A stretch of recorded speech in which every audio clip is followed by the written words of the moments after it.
ಚಿನ್ನಸ್ವಾಮಿ ಸ್ಟೇಡಿಯಂನಲ್ಲಿ ಆದ ಕಾಲ್ತುಳಿತ ಪ್ರಕರಣಕ್ಕೆ ಸಂಬಂಧಪಟ್ಟ ಹಾಗೆ ಪ್ರತ್ಯಕ್ಷದರ್ಶಿಗಳು ಗಾಯಾಳುಗಳು ಮಾತನಾಡಿದ್ದಾರೆ. ಘಟನೆಯ ಒಂದು ಭೀಕರತೆಯನ್ನ ಬಿಚ್ಚಿಟ್ಟಿದ್ದಾರೆ. ಯಾವ ರೀತಿ ಆಯಿತು ಇನ್ಸಿಡೆಂಟ್ ಅನ್ನೋದರ ಬಗ್ಗೆ ಜಿಲ್ಲಾಧಿಕಾರಿ ಮುಂದೆ ಪ್ರತ್ಯಕ್ಷದರ್ಶಿಗಳು ಹೇಳಿಕೆಯನ್ನ ದಾಖಲು ಮಾಡಿದ್ದಾರೆ.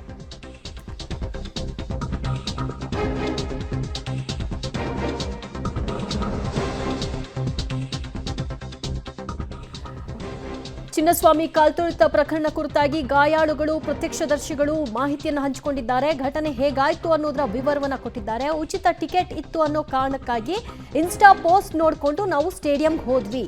ವಾಪಸ್ ಬರುವಾಗ ನನ್ನ ಮೇಲೆ ಎಲ್ಲರೂ ಬಿದ್ರು. ಸುಮಾರು 15 ಜನರು ನನ್ನ ಮೇಲೆ ಬಿದ್ರು. ಆಗ ನಾನು ಅಲ್ಲಿಂದ ಪಾರಾಗಲಿಕ್ಕೆ ಏನೇ ಪ್ರಯತ್ನ ಪಟ್ಟಿದ್ರು 15 ಜನರನ್ನ ದೂಡಿ ಹೋಗಲಿಕ್ಕೆ ಸಾಧ್ಯವಾಗಲಿಲ್ಲ. ಗಾಯಕ್ಕೆ ಒಳಗಾಗಿದ್ದೀನಿ. ನನ್ನ ಕಣ್ಣೆದುರಿಗೇನೆ ಬೇರೆಯವರು ಕೂಡ ಇದೇ ರೀತಿಯ ಪರಿಸ್ಥಿತಿಗೆ ಸಿಕ್ಕೊಂಡು ಸಾವನ್ನಪ್ಪಿದ್ರು ಅಂತ ಪ್ರತ್ಯಕ್ಷದರ್ಶಿಗಳು ಗಾಯಾಳುಗಳು ಮಾಹಿತಿಯನ್ನು ಹಂಚಿಕೊಂಡಿದ್ದಾರೆ. ಡಿಸಿ ಮುಂದೆ ತಮ್ಮ ಅಳಲನ್ನು ತೋಡ್ಕೊಂಡಿದ್ದಾರೆ. ಹಲವರು ಕೈಗೆ ಫ್ರ್ಯಾಕ್ಚರ್ ಆಗಿದೆ, ಕಾಲಿಗೆ ಫ್ರ್ಯಾಕ್ಚರ್ ಆಗಿದೆ, ನಮ್ಮ ಜೀವವು ಕೂಡ ಹೋಗ್ಬಿಡುತ್ತೇನೋ ಅನ್ನೋ ಆತಂಕದಲ್ಲಿದ್ವಿ. ಆದರೆ ಹೇಗೋ ಜೀವವನ್ನು ಉಳಿಸ್ಕೊಂಡ್ವಿ. ಈಗ ಈ ಗಾಯದಿಂದ ಪಾರಾಗಿ ವಾಸಿಯಾಗಿ ನಾವು ಮುಂದಿನ ಬದುಕನ್ನು ಕಟ್ಕೊಳ್ಳೋದಕ್ಕೆ ಒಂದಷ್ಟು ಸಮಯ ಬೇಕಾಗುತ್ತೆ ಅಂತ ಕೂಡ ಹೇಳ್ಕೊಂಡಿದ್ದು. ಹೇಗೆ ಇವರು ಯಾವ ಇನ್ಫಾರ್ಮೇಷನ್ ಆಧಾರದ ಮೇಲೆ ಅಲ್ಲಿ ಹೋದರು, ಯಾವ ಕಾರಣಕ್ಕಾಗಿ ಅಲ್ಲಿ ಹೋದರು, ಇದೆಲ್ಲವನ್ನು ಕೂಡ ಎಳೆಯಾಗಿ ಬಿಚ್ಚಿಟ್ಟಿದ್ದಾರೆ. ಇನ್ಸ್ಟಾ ಪೋಸ್ಟ್ ನೋಡಿಕೊಂಡೇ ಹೋಗಿದ್ವಿ ಅನ್ನೋದು ಅಲ್ಲಿ ಸ್ಪಷ್ಟವಾಗಿ ಅವರು ಉಲ್ಲೇಖ ಮಾಡ್ತಾ ಇದ್ದಾರೆ. ಜೊತೆಗೆ ಫ್ರೀ ಉಚಿತ ಅಂತ ಘೋಷಣೆ ಮಾಡಿದರು. ಫ್ರೀ ಇದ್ದ ಕಾರಣಕ್ಕಾಗಿಯೇ ನಾವಲ್ಲಿ ಹೋಗಿದ್ದು. ದುಡ್ಡು ಕೊಟ್ಟು ಹೋಗಬೇಕು ಅಂದಿದ್ರೆ ಅಂಥ ಪರಿಸ್ಥಿತಿಗೆ ನಾವು ಹೋಗ್ತಿರಲಿಲ್ಲ ಅಂತ ಕೂಡ ಹೇಳ್ಕೊಂಡಿದ್ದಾರೆ. ನಮ್ಮ ಜೊತೆ ಗಾಯಾಳು ಮೌನಿಶ್ ಅವರಿದ್ದಾರೆ. ಮೌನಿಶ್, ಈಗ ವಿಚಾರಣೆಗೆ ಬಂದು ತಮ್ಗೆ ಏನಾಗಿದೆ ಕಾಲಿಗೆ? ಆ್ಯಕ್ಚುಲಿ ನನಗೆ ಕಾಲ ಮೇಲೆ ಬ್ಯಾರಿಗೇಟ್ ಮೇಲೆ ಜನ ಬಿದ್ದಿದ್ರು.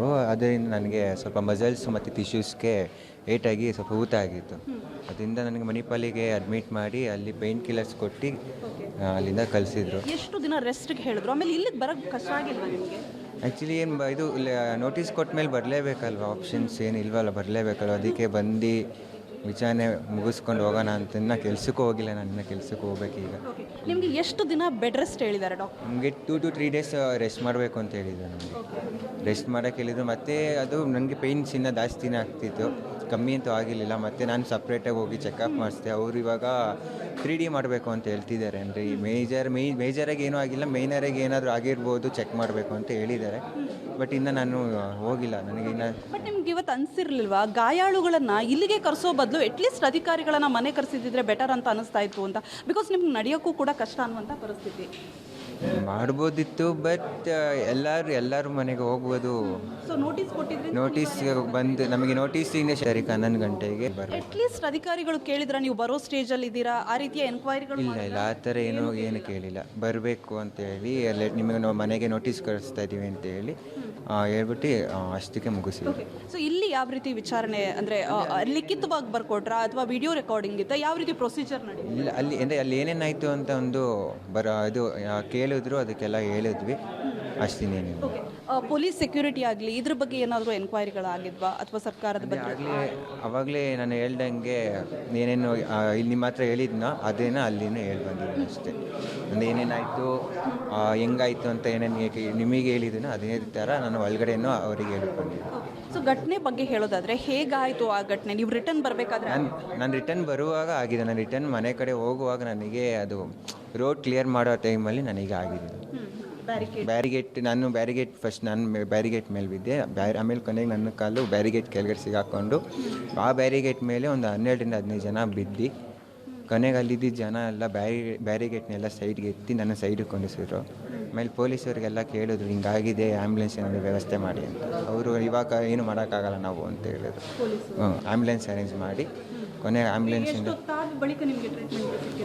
ನನಗೆ ಅಲ್ಲಿ ಆಗಿ ಒಂದು 10 ನಿಮಿಷ ಆಗಿತ್ತು. 10 ನಿಮಿಷ ಆಗಿ ಅವರು ನನಗೆ ಆಮೇಲೆ ಒಳಗಡೆ ಚಿನ್ನಸ್ವಾಮಿ ಒಳಗಡೆ ಸ್ಟೇಡಿಯಮಲ್ಲಿ ಆ್ಯಂಬುಲೆನ್ಸ್ ಇತ್ತು. ಅವರು ಬಂದು ಆ್ಯಂಬುಲೆನ್ಸ್ ಕಳಿಸಿ ಕೊನೆಗೆ ಅಲ್ಲಿ ಆ್ಯಂಬುಲೆನ್ಸಲ್ಲಿ ಕರ್ಕೊಂಡು ಒಂದು 15 to 20 ಮಿನಿಟ್ಸ್ ಆಯಿತು. ನಾನು ಹಾಸ್ಪಿಟಲ್ಗೆ ಹೋದೆ. ಅಲ್ಲಿ ಹೋಗಿ ಅವರು ಎಕ್ಸ್ರೇ ಮಾಡಬೇಕು ಎಲ್ಲ ಏನೋ ಮಾಡಬೇಕು ಅಂತ ಹೇಳಿ ಮಾಡಿಸಿದ್ರು. ಕೊನೆಗೇನು ಮೇಜರಾಗಿ ಏನು ಪ್ರಾಬ್ಲಮ್ ಇಲ್ಲ ಅಂತೇಳಿ ಒಂದು ಪೇಯ್ನ್ ಕಿಲ್ಲರ್ ಹಾಕಿ ಕಳಿಸಿದ್ರು. ಕ್ಯಾಮ್ರಾ ಪರ್ಸನ್ ಪರಮೇಶ್ ಜೊತೆ ಪವಿತ್ರ ಕಡ್ತಲ, ಪಬ್ಲಿಕ್ ಟಿವಿ, ಬೆಂಗಳೂರು. ಅದಕ್ಕೆ ಗಾಯಾಳುಗಳಿಗೆ ನೋಟಿಸ್ ಕೊಟ್ಟು ವಿಚಾರಣೆಗೆ ಬನ್ನಿ ಅಂತ ಹೇಳಿದ್ದಾರೆ. ಅವರು ಆಲ್ರೆಡಿ ಇದರಿಂದ ಸಫರ್ ಮಾಡಿದ್ದಾರೆ, ಅದರಿಂದ ಹೊರಗೆ ಬರೋದಕ್ಕೆ ಇನ್ನೊಂದು ಸ್ವಲ್ಪ ಟೈಮ್ ಬೇಕಾಗುತ್ತೆ, ಆದರೆ ವಿಚಾರಣೆಗೆ ಹೋಗಲೇಬೇಕು, ಅದು ನೋಟಿಸ್ ಕೊಟ್ಟಿದ್ದಾರೆ ಅನ್ನೋ ಕಾರಣಕ್ಕೆ.